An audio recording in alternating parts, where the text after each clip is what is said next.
35 years ago, I was asked to work with a group of prisoners in San Quentin maximum security prison. And these were a group of men who had beaten up or injured their wives or girlfriends or murdered them or killed them. And some of them were there for life sentence. When I was working with this one man, there was this tremendous burst of fiery rage. And I had him feel the rage, not act on it. This is important, but feel that rage. And I had to just feel what his body wanted to do and just to hold it there, to let it be there and to breathe. Keep it there and keep it there and breathe and let go. And tears start forming in his eyes. And the words came from his mouth, "I will never let you make me feel that small again."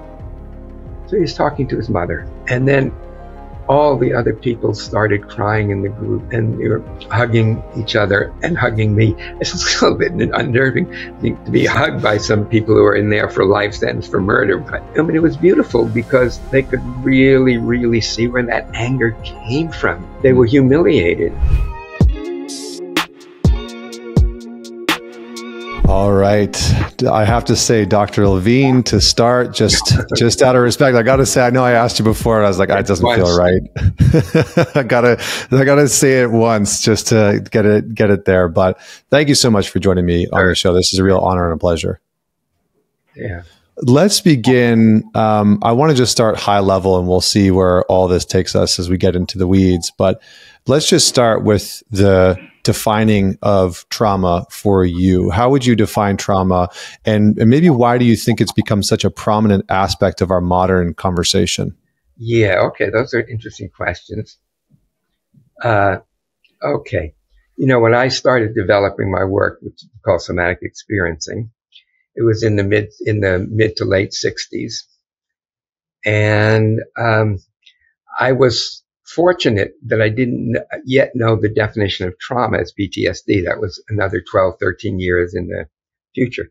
So I didn't know that trauma was supposedly a brain disorder, maybe even a brain disease, that at best can be managed with medication and with helping people change their negative thoughts.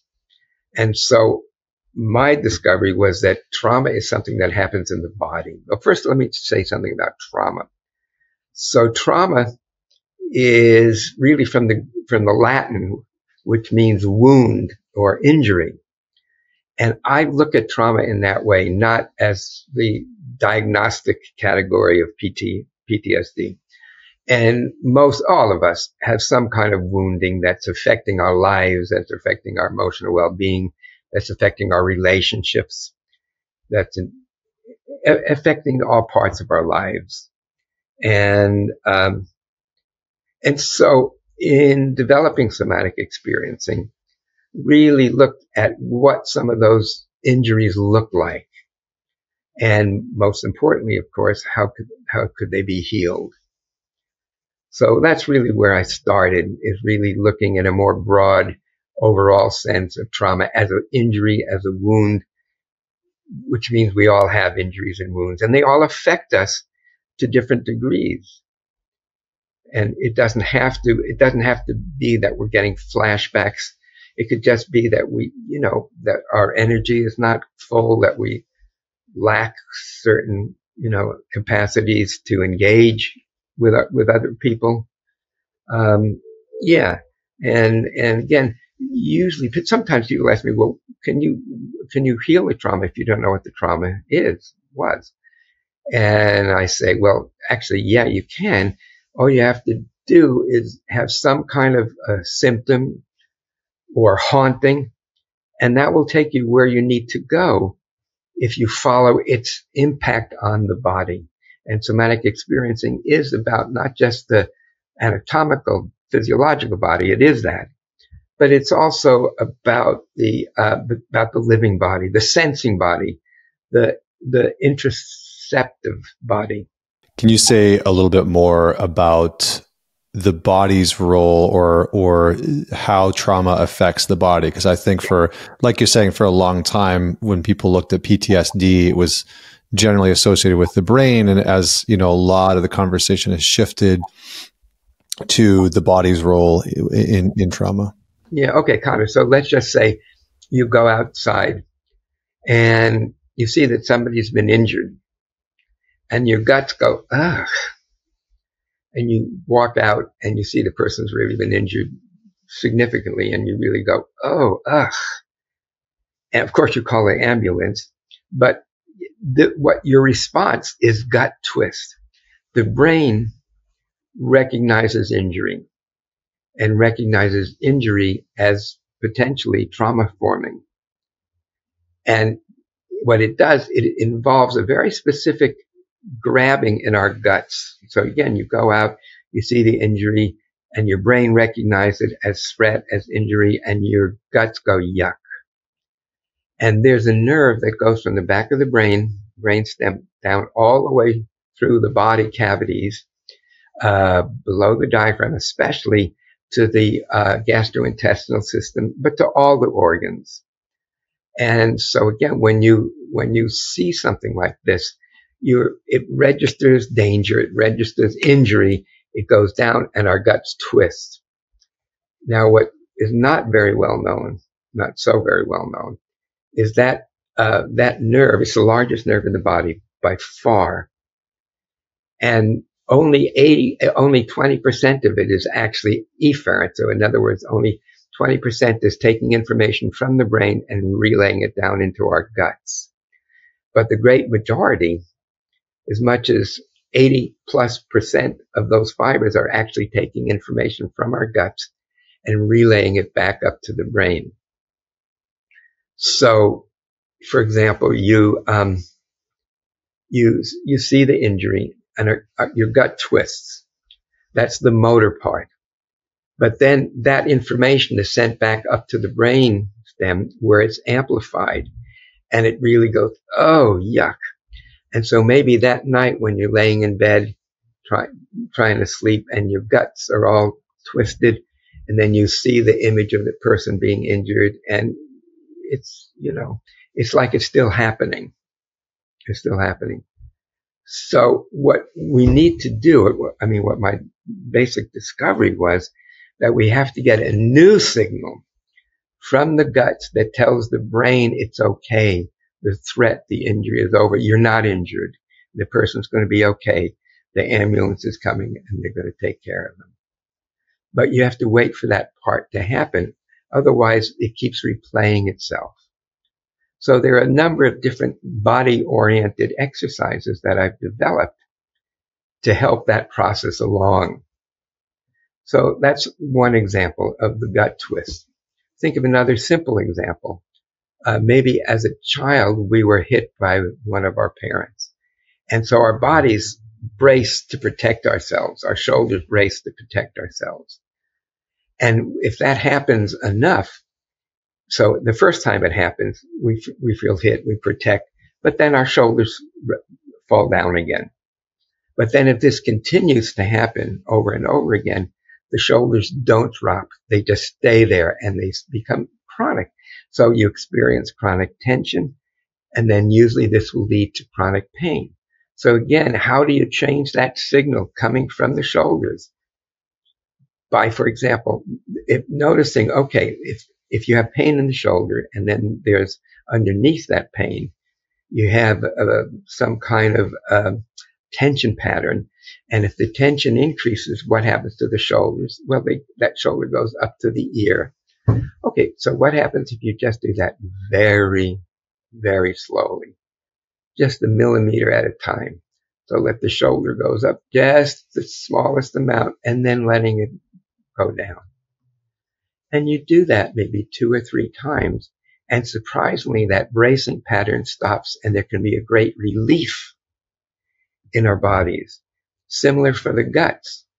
There's a particular exercise that I've developed that really helps send a new signal from the gut back up to the brain that says all clear. And I'll demonstrate this exercise, and you and any of the viewers, if they want, please, be free to do the exercise with me, and don't feel like you have to do it. Mm-hmm. And often it results in pleasurable sensations and feelings, but it can also bring up material that could be unsettling. So here we do. We take an easy full breath, And on the out breath, I make the sound VOO, VOO. And I let the sound and the breath go all the way out. And then I just wait for the next breath, the new breath, to come in, filling belly, chest, and then again. So I'll demonstrate it, and anybody who wants to be free to join me, but don't feel that you need to.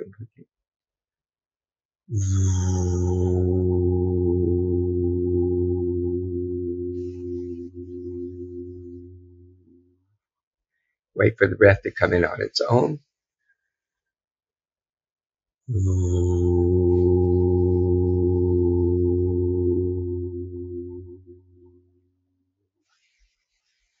And just be curious, Connor. Just be curious to see what you notice. Yeah, a good amount of like ease, relaxation, calm. Yeah.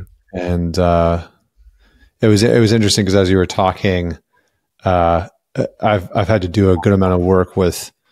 I stored a good amount of. I experienced a little bit of abuse growing up, and I would get poked sometimes right in the belly, you know. And it was sort of like a trigger point, right? It's like whenever I was acting out of line or something like that, I would get a finger jab into the abdomen, you know, as like a real kind of like landing home, like a punctuation of what was being said to me. Like and get it. Yeah. And it was later on in life where I found I was really like ticklish in that area. Yeah. I couldn't let it go. And I carried a lot of tension in my diaphragm. And when I was singing, I couldn't, you know, release that. So Exactly. I felt a good amount of like relaxation in that part of my body. So let's maybe take it one more step. This is bottom up. Okay. Now let's connect it with top down. So you said you felt relaxation.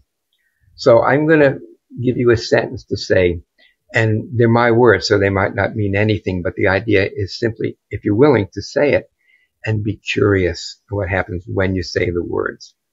And the sentence I'm going to suggest is, I give myself this gift of inner relaxation. Yeah, give myself this gift of inner relaxation. And just notice sensations, feelings, thoughts, images. Yeah, again, like an ease in like a settling in the diaphragm. Good. Well, let's take one more step then, okay? How about this one? I give myself this gift of inner relaxation, whether I deserve it or not.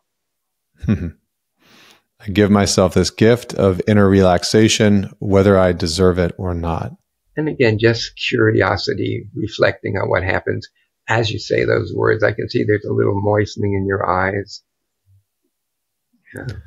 Yeah, there's a picture of my son right there as a baby. And so I see him as I'm talking about this. Oh, great. Yeah, it's good. Great positioning. He's got a pair of headphones on. It's like a funny photo that I took of him when he was probably like 6 months old. Oh, wow. Yeah, ease, like, yeah, just like a good amount of ease and softening, like even in like my lower back and shoulders and neck. Great. So in other words, it's spreading. Yeah. Right. So again, when we change the bodily experience, which is the foundation, then in a way, all our perceptions change. And, you know, because, you know, before we might have experienced the world as being non-nourishing or even threatening. But then when we connect to that inner sense, it becomes a very positive experience. I'm curious. So we're going to get even more deeper into some of these tools because I think that would be very helpful. I think what I'm interested in just exploring, because you've worked with so many people around trauma, sure. Have you noticed whether or not men and women experience trauma differently? Is it all the same? Are some of the symptoms more pronounced in men versus women? It's not all the same and it's not all different. You know, I mean, I think in some ways, women tend to be more in touch with their feelings, particularly around trauma. And men tend more likely to medicate themselves, i.e., yeah, I don't have to say. all the things, the booze, the weed, the porn. Yeah. All the stuff. Yeah. And so it seems like men are less affected, but they're not. They're at least equally affected as women are.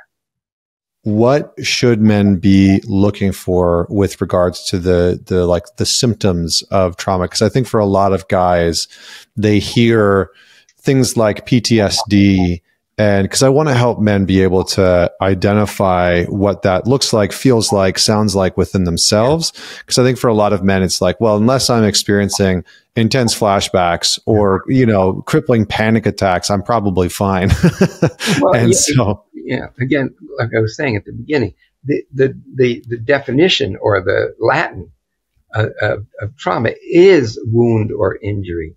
And I don't know anybody who hasn't had some wound or some injury in their lives. It may not be overwhelming, but we've all experienced, things like that. And they affect us, and we can be surprised when they show up.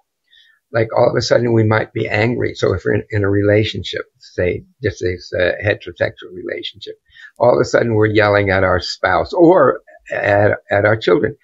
Why didn't you put your toys away? And that's the husband coming home from work. It's been a long, long day. And again, just triggers something. Well, that doesn't come just out of the blue. Something's being triggered. Something's being remembered, not cognitively, not consciously, but in implicit memory, in procedural memory. So a man can start to identify things like reactivity, heightened reactivity, lots of anger. Yeah. Those might be signs of it. I think another one that I've seen, the reason why I asked the initial question was that I've seen people talk about how men are sometimes more likely to experience things like depersonalization as a result of trauma. But I'm not sure if that's statistically true or not. So I'm not sure either. Yeah. Let me give you an example about the anger thing. Oh God, 35 years ago, I was asked to work with a group of men, prisoners in San Quentin, maximum security prison. And these were a group of men who had beaten up or injured their wives or girlfriends or murdered them or killed them. And some of them were there for life sentence. And so I worked with the group. And when I was working with this one man, connecting with this one man, there was this tremendous burst of fiery rage. And I had him feel the rage, not act on it. This is important. But feel that rage, and I had to just feel what his body wanted to do, and just to hold it there, to let it be there, and to breathe into it, and then keep it there, and breathe, and let go. And tears start forming in his eyes, and the words came from his mouth, "I will never let you make me feel that small again." So he's talking to his mother in this case. And then all the other people started crying in the group, and they were hugging each other and hugging me. It's a little bit unnerving to be hugged by some people who are in there for a life sentence for murder, but it was it was beautiful because they could really, really see where that anger came from. They were humiliated. That was their wounding, was humiliation. And again, when we flip into fear or anger, there's a reason for it. It's not just randomly happening. Do you think that sometimes men, because I think I've seen this quite a bit, where like we as men have this wonderful built-in protective strategy of our rational mind that we can hyper intellectualize and use it as this way of like running you ask around. A man what he's feeling, and he'll say, he'll give you a thought. Right. Yeah. Or, oh, Now, I'm not saying that's true for all of men. yeah. Yeah. And, but men do tend to, not exclusively, but they do tend more, I think, more than women to rationalize, to go to their thought processes. But if you're with a person, a man, for example, who is in his head, you have to meet that person, any person, where they are, not where you want them to be or where you think they should be. And so if I'm working with a man and he's just talking about his thoughts, I might notice all of a sudden, along with one thought, I see a reaction in his body. And I might say something, it's interesting. When you just described to me when you were with your dog, it looked like your pulse rate went up a little bit. And then, I guess so. So you enlist curiosity. And without curiosity, there's nowhere to go.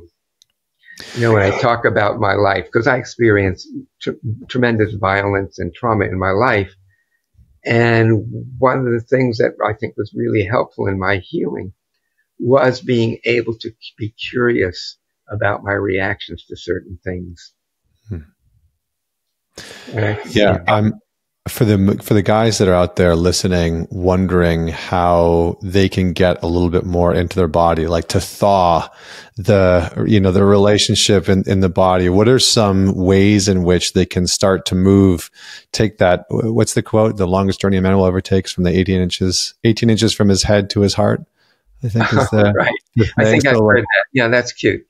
That's cute. Again, I think if we're as therapists, let's just say we're therapists, if we're curious about what's going on with the person, and we're curious in what's going on in us and what's going on in us in reaction to in response to what's going on with the person, then we start helping them move towards their feeling center. And it's not just the heart, but it's even our organs. When we talked about and did that boo exercise, well, a lot of that is about connecting to our visceral sense. And that's our primary area of consciousness. When we're connected to our mother's womb through the placenta. And and this is a deep, deep connection. A deep, deep connection. And when we can begin to reconnect to that, many different things can start to open up in our awareness. I mean, some of it is wonderful things, but some things that come up can be unsettling, can even be frightening at least to some degree. But again, sometimes people send me books, to endorse, and I was looking over one of these books and I saw this quote, and I said, "Oh my God, I totally agree with that." And I said, I wonder where it's from. And I looked, it was from one of my books, in Unspoken Voice. And the quote was, "Trauma is not so much what happened to us, but it's rather more what happens to us in the absence of an other present and empathic other." So that there's somebody there who can witness. This witness is really, really important. And I would imagine that that's one of the things that goes on in your groups when men are able to witness, not with others, and hold this together, and then to share in that witnessing. I think that can be a very positive experience and brings together a lot of bonding. Just even that prison situation, you saw this incredible bonding, and these were hardened criminals. Yeah. Sometimes at the men's weekend, they'll say some variation of the wounds the wounds that haven't been witnessed can't be healed. And that, many of us are waiting for our wounds to be witnessed in a way that's real and authentic and raw and unfiltered and unscripted. And that and really felt, actually really experienced for us to kind of lay bare in front of somebody what it was like to be in that situation. Well, I was just thinking, about 3 years ago, because I'm at the age now where I've clearly, even if I live in many more years, clearly I have less years ahead of me than from the time of conception to present time. And so what I was doing was journaling an excavation of my life, of the things that affected me negatively, positively, of people who have been important to me in my life and how they've been important to me. And so I wrote that, and it was very difficult because a lot of it was very raw and vulnerable. But again, it was only for myself. But my girlfriend, I shared some of it with her, and she was moved, and she said, I assume you're going to be writing that as a book. And I said, no way. It's too vulnerable. It's too raw. It's too much. And she said, and she was very present with me, so I could feel our connection. And she said, well, I do think that it could help people with their own healing. And so she said, well, why don't you think about it? So I thought about it, and I could not come to a resolution, to a conclusion. And sometimes, not sometimes, but often, when I'm stuck and I'm not able to go forward, I'll either have a synchronicity, I'll meet somebody I haven't seen for a long time, and then something in our relationship is evoked. But also, dreams. Dreams have been important in my life. And in this time of equivocation, of uncertainty, I had the following dream. And I'm standing in front of this large open field. And I hold in my hands many pages from a manuscript. And I look to the left, look to the right, look again to the left, look again to the right. And then all of a sudden, I'm unable to make the decision of what to do. All of a sudden, there's a strong breeze that comes from behind me and takes all of these pages and blows them into the wind, out into that open meadow to land where they will land. And so when I awoke, I realized that the decision had been made for me by my unconscious mind.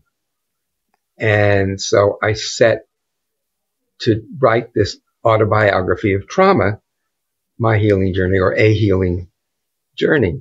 And it was very difficult because there were some pretty raw places, but there were also some beautiful places and some tender places. And so what I was in a way doing was not only finding that movement in myself, but being willing, being open to sharing it with others. I heard Isabel Allende in a TED talk, and she quoted, I think it's a Jewish proverb, what is truer than truth? The answer, the story. And this book is my story, but we all have our stories, and we all have our stories to tell. And we all can benefit by telling our stories and sharing our stories, but with the right person, to not share it with anybody, because we can get injured if we do that to somebody who's not open and not present. So that's, of course, that's an importance. Yeah. Well said. So did you study Jung at some point along the way? Is that where you became relevant for you? He influenced me greatly. Very, very greatly. He's one of the most important male figures in my life. This is a whole other story.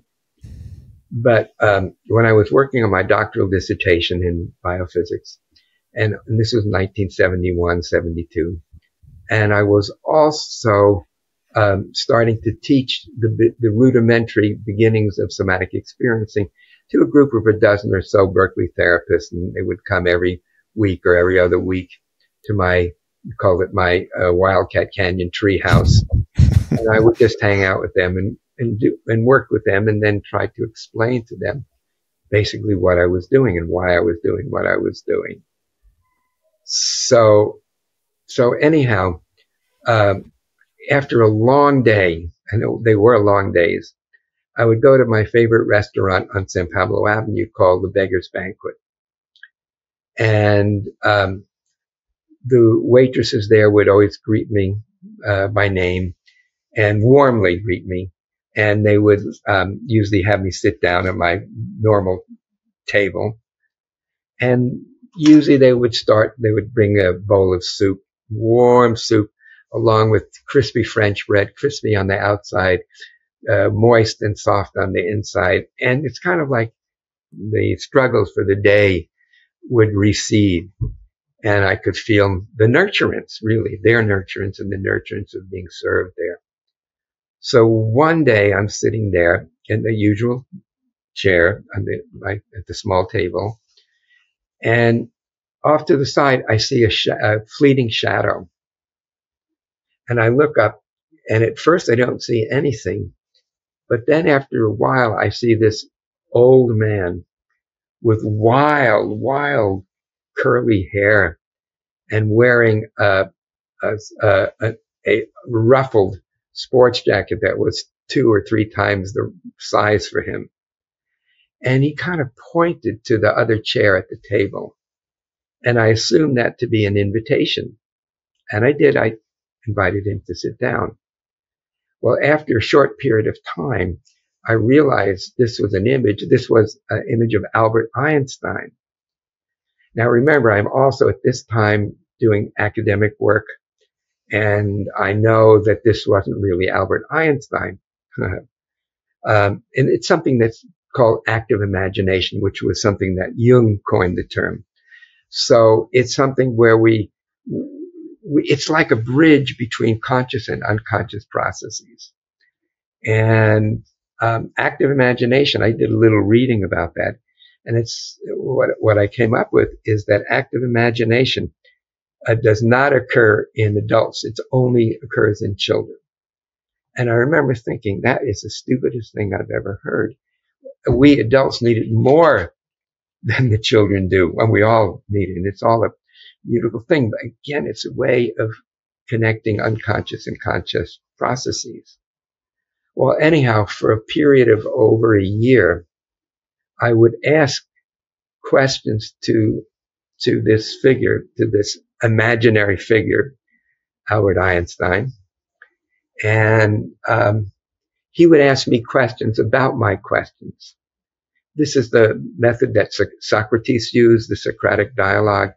Somebody would ask him a question, and then he would ask them a question about their question. Well, that's what went on between me and the professor for that following year. And at the very end, he really helped me understand how generational trauma, generational wounds that didn't happen necessarily to us in our lifetime, but to our parents' life, grandparents, great-great-grandparents, and ancestors, so forth. And so we had this really incredible, engaging conversations. Again, me asking questions, he asking questions about my questions. Well, again, the logical part of me, the mental part of me realized that this was not a real occurrence, but it certainly seemed real. And it had a deep meaning to me. Well, about 35 years ago, and I just, after a while, on time to time, I would kind of evoke his presence if I had a question to ask. And that was a special kind of relationship. So about 35 years ago, I was visiting my parents in New York, in the Bronx. And I had gone downtown to, go to museums, and the end of the day, I was going up, took the D train up to 205th Street, walked up the hill, opened the door to my parents' apartment, and the two of them were sitting in a sofa. But above the sofa, there was a bookshelf. And I noticed one of the bookshelves was Einstein's theory of relativity. So that prompted me to tell my parents, especially my mother, what had happened to me. And my mother stood up straight and she said, and I said, yeah, this was my imagination. And she said, no, Peter, it wasn't your imagination. That really happened. And I thought, what? What is she saying? How does she know that? It doesn't make any sense at all. Because I know it was active imagination. It wasn't real. So my mother went on to tell me, to say, you know, when I was 8 months in utero, when she was pregnant, 8 months with me, she and my father were taking a canoe ride in a lake in New Jersey, and a strong wind came and tipped the canoe over, and they were unable to right the canoe, and they certainly would have perished. They certainly would have drowned, and I wouldn't be talking to you because I wouldn't be here. I wouldn't have survived. So just then, in that moment of life threat, a small sailboat came along, and there was an old man and a young woman in that boat. And they pulled my parents to safety, gave them towels to dry themselves off, and then introduced themselves to my parents. They introduced themselves as Albert Einstein and his stepdaughter. And my mother realized, and she could be incredibly intuitive, and I think that's one of the gifts I've gotten from her. Gotten a lot of difficult stuff, but that was one of the really positive experiences. And my mother realized that since Albert Einstein had saved my life, that we would forever be bonded together. And her sharing of that was a really powerful, beautiful experience. And again, how she knew that and how she could just bring that memory up and talk about it really said something about her intuitive capacity.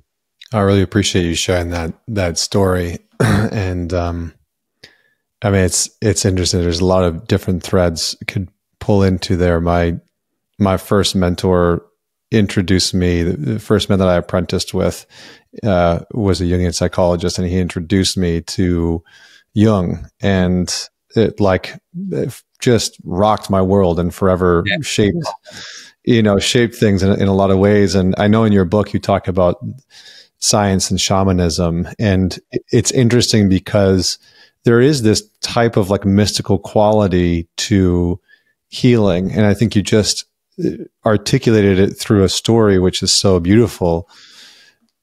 But I would love for you to maybe say a little bit more about the role of shamanism, because it seems to be making this resurgence in our culture, and how people can navigate that sort of mystical element of healing. Right. Well, people would often describe me as being mystical or shamanistic. And because I was just beginning to get this work out into the world, I felt that I had to deny that. And because again, if it was to be accepted, to talk about mysticism and shamanism wouldn't be acceptable. But then, in writing the autobiography, I mean, I'm at the age where I don't give a hoot's to it's not quite like that, but it's really, I want to hold together science and shamanism. One of the people who wrote an endorsement from the book was a German neuroscience professor, psychiatry and professor. And he wrote, "A man's soul journey into healing trauma, a bridging between science and shamanism." And I'm really fine with that position. It's not one or the other. And I think Jung was very much an influence in that regard in terms of polarity. On one hand, yes, you have this. On the other hand, you have that. Well, they seem to contradict each other, but they also can speak to each other. You know, somebody said, well, I think in Chinese, there's a proverb. How does that go? The indication that something, is a strong truth, a great truth, if the opposite is also true. And so that was another guidance in my life's journey, in my work, and in teaching and in writing this book.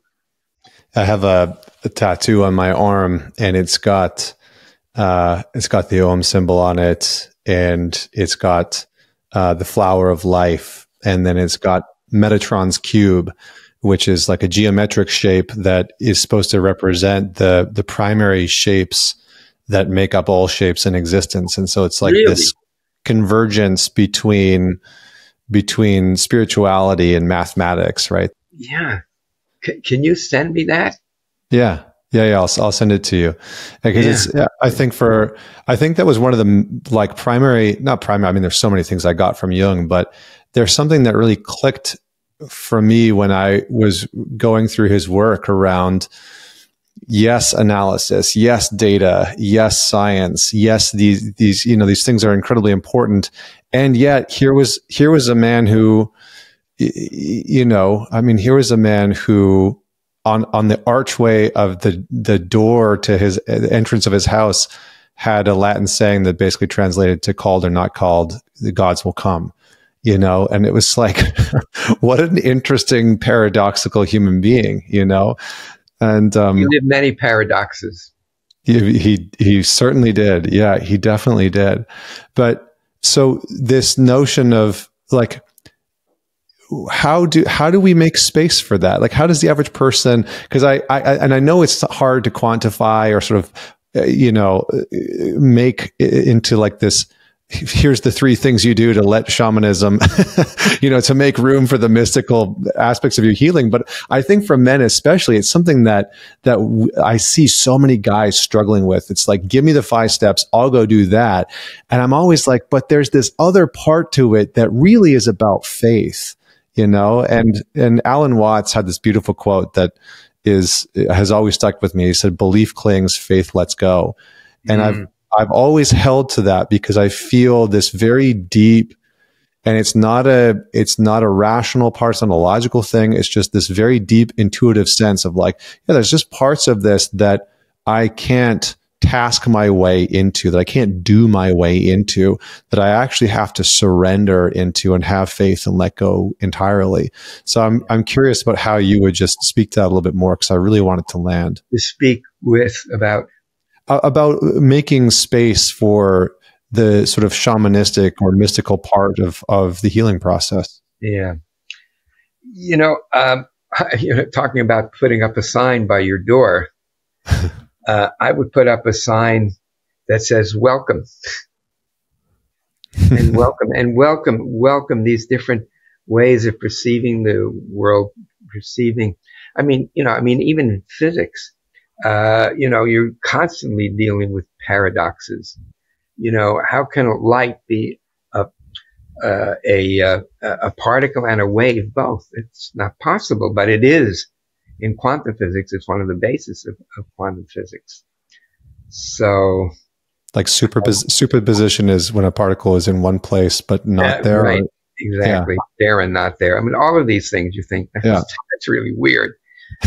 But that's what physicists have had to deal with. Well, I feel like we'll leave that part there, which I think is a good place to continue on. So, if somebody is listening to this, and by the way, I wanted to ask you a more personal question: why the tiger? The tiger is represented in so many of your books, and I get that there's the imagery in the first one, but it continues to reoccur. That's right. I think that's probably a branding thing, but no, it's much more than that. I mean, it's really connecting with that fierce energy and using that energy to move forward in life, to heal. I mean, at many times it seemed like I was not going to be able to move on.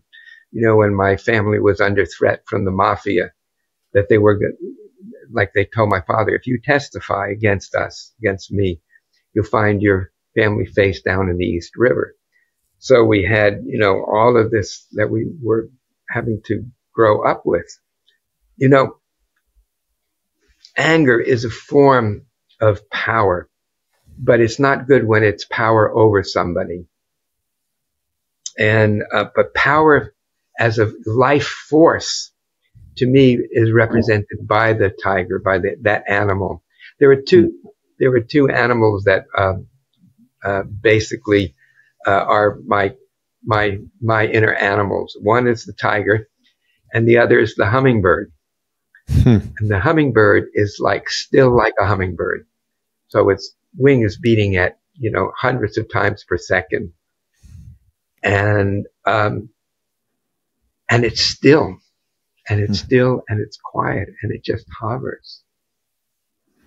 I was teaching at a program some time ago, and one of the students, she was American Indian, and she gave me this beautiful beaded thing that she made of a hummingbird. And I don't know if she knew, or somehow I think she probably intuited it, that was for me an important animal figure. And it was, and I just absolutely love to have it hanging here. And when I come to this part of the room, I always take a peek at it. Still like a hummingbird. Still like a hummingbird. Yeah, and moving 1,000 miles a minute. Are you familiar with the poet David Whyte? Do you know who he is? Yes, I've read some of his poems. Have you ever seen his writing on anger? No, I don't think so. Can I share a line with you? I feel like this is in some ways very resonant for you. He says, so he writes, he's got this book called Constellations, and the whole thing is an exploration on the meaning of everyday words, and basically each one is like a very deep, profound poem about this word, but it's like an ongoing definition of it. So here's what he says about anger. He says, anger is the deepest form of compassion for another, for the world, for the self, for a life, for the body, for a family, and for all our ideals, all vulnerable and all possibly about to be hurt. Right. That's right. It's protective. It's self-protective for sure. Yeah. And it's a force to be reckoned with. If it's just anger, we're just, pounding on pillows or something like that, or yelling at our spouses or our friends, that's not really about the anger the way that I'm talking about. I'm sure the way David Whyte is talking about it. It's a force for good, but it's a force. Yeah. First and primary, it's a force, a powerful force. It's interesting because I think it's something that every man has to contend with, that he's either disassociated from, disconnected from, because he's afraid of, he's been told culturally that an angry man is a dangerous man or a bad man. How would you sort of color what the journey might look like for a man who's trying to reconcile with his anger? Well, again, to contain it and to see, that example I gave when I was working with the prisoners at San Quentin. Yeah. It wasn't about getting his anger out. It was holding his anger in check, experiencing it, but holding it in check until we could find out what he was protecting himself from. He was protecting himself from being humiliated. Yeah, I think it's sometimes why I have beef with some of the quote unquote men's work that's out there, is because some of it feels very performative, and even some of the therapy that's out there. I saw an Instagram reel the other day of this woman that's leading these retreats. It's $4,000, and she takes women out into the forest and gives them sticks, and they scream and beat the sticks on the ground. And, and it's this releasing of anger. And I'm like, well, yeah, okay. I mean, sure. You're getting this yell and scream, but is that actually what their bodies and their psyche is needing to incorporate? You know what? If you come from a family situation where you weren't ever able to express anger at all, sure, where it was verboten, then maybe doing it once or twice can be useful.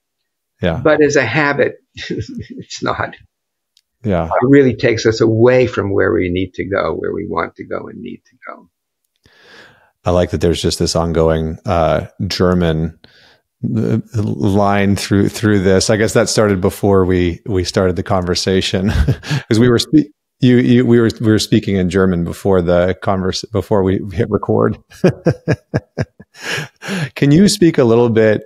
And we're almost up for time here, but I wanted to talk about this piece of it.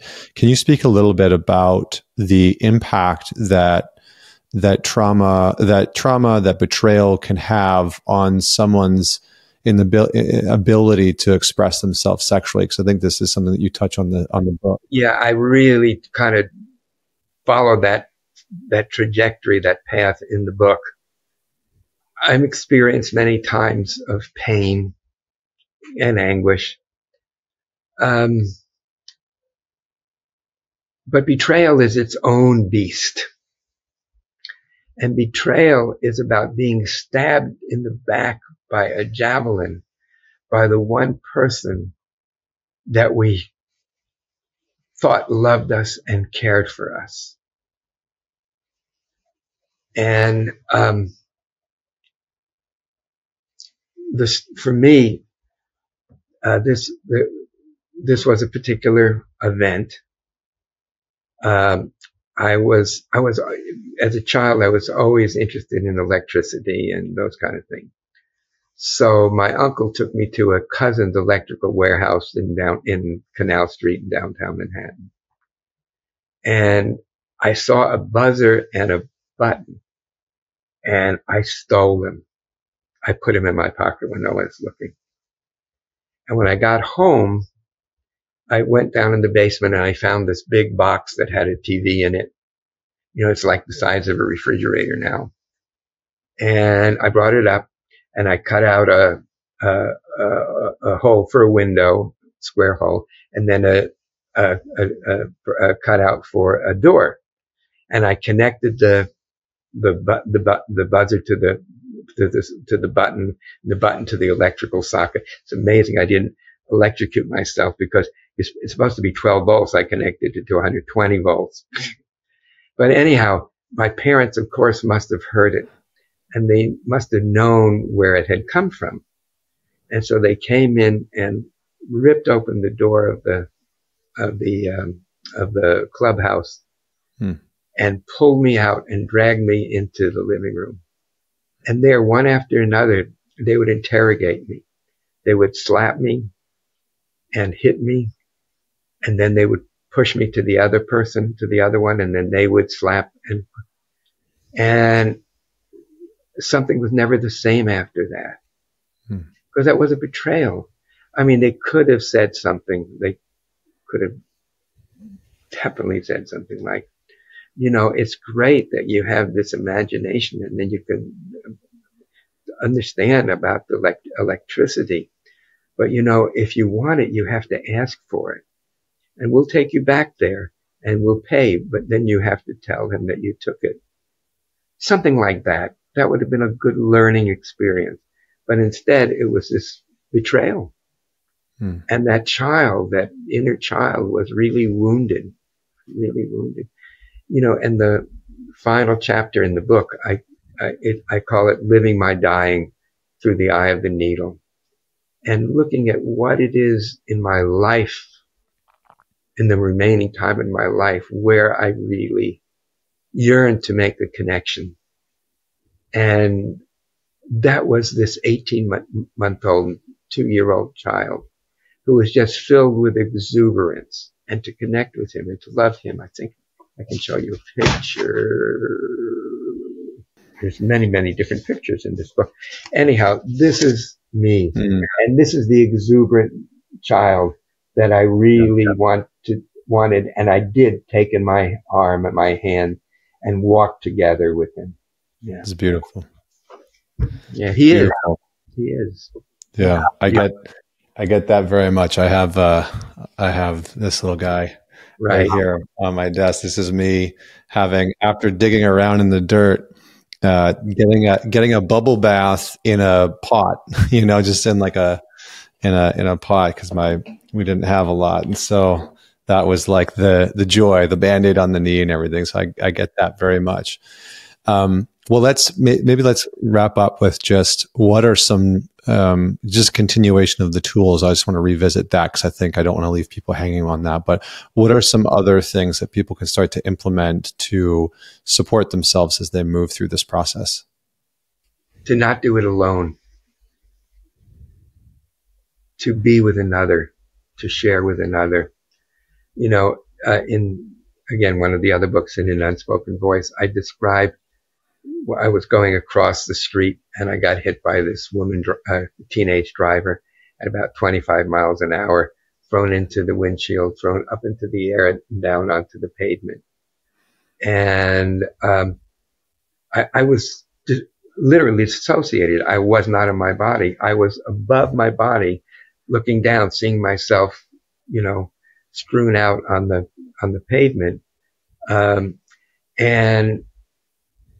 even though I developed this method and know of all of these tools, I really needed this woman who came by and who announced herself as a physician, actually a pediatrician. And I remember thinking, that's exactly the specialty that I need right now. She asked me if there's anything she could do. And I said, please just stay here with me. And she sat down on the pavement, on the road with me, and took my hand in her hand. And I could feel that connection, and I could feel that warmth. And boom, I then just came back from being out of my body back into my body. And I was able to go through the physical reactions of shaking and trembling and vibrating to discharge that stuck energy. And when the ambulance came, they were amazed because my heart rate had returned to 72. My blood pressure was 120 over 70. And they wanted to know what happened. And I tried to explain. But I never missed a moment to proselytize. And so I decided, okay, there's a big important lesson here. And that is, without the tools, trauma rules. But even with the tools, you have to have that other person to be there with you. And, you know, there's a Motown song that goes something like, it takes one to stand in the dark alone. It takes two to let the light shine through. So using these kind of tools, and I describe in the autobiography the backstory about how I developed those tools and how I used them for my own healing. And you know, they can get all kinds of information. They can go to the Somatic Experiencing website.com, one word. And it also connects to the organization, the international organization that teaches somatic experiencing, I think in 44 countries now. And and they can get information, and also information about therapists, where therapists are who are doing this kind of work. So again, without tools, trauma rules. But with the right tools and with the right kind of support, we can begin to come home to ourselves and reconnect to that beautiful inner child. That child that was never injured, was beyond any injury, was whole, and will always be whole. Yeah, beautiful, beautiful. Well said. And I couldn't agree more. And we'll have the links to all that in the show notes for people to check out. And, we'll have the links for your books as well. And the new one, An Autobiography of Trauma, because it looks and sounds amazing. I haven't dug into it yet, but it's queued up. So right. Next up. Yeah. And it'd be good to be with somebody when you're reading it. Yeah. That sounds like a very good idea. Yeah.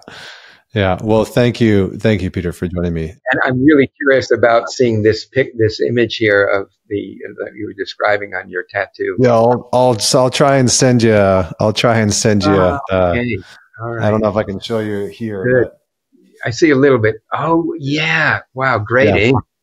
Yeah, I'll send it to you. But thank you so much for your time and your work and your wisdom and just what you put in the world. I know it's supported and helped a lot of people. So Well, it's good to be with you, and also to, in some ways, small way, to support what you're doing with men's groups, finding connection within ourselves and with each other. yes, Great. That's yeah. good. Yeah. Thanks very much. Well, and for everybody that's out there, don't forget, as always, to man it forward. Share this with somebody in your life that you know could use it. And again, like Dr. Levine said, this might be the podcast you want to listen to with a partner or a friend, and then maybe grab his book and do the same there. So thank you so much for joining me. Until next week. Take care. Bye, Connor. Bye.